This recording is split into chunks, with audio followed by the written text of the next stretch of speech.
A plane full of passengers left circling in the sky because the air traffic controller fell asleep. That's exactly what happened to an Air Corsica flight heading from Paris to Ajaccio in Corsica.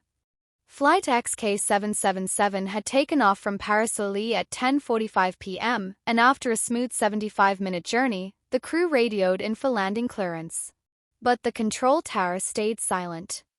To make matters worse, the runway lights were still switched off, leaving the pilots with no choice but to keep circling above the island.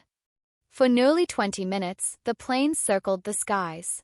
At one point, the crew even considered diverting to another airport. On the ground, attempts to reach the controller failed. In the end, the airport fire crew had to alert staff, who climbed up the tower and physically woke the controller.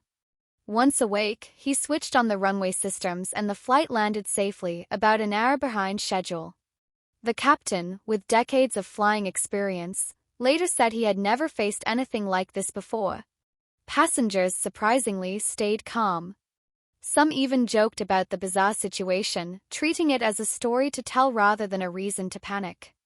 Authorities confirmed the controller was working alone that night.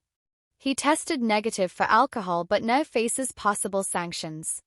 An investigation is ongoing into how such a serious lapse could happen. Do you think it's safe for just one person to be left in charge of an entire airport tower, especially at night? Thanks for watching. For more stories like this, remember to like, share, and subscribe to 2230.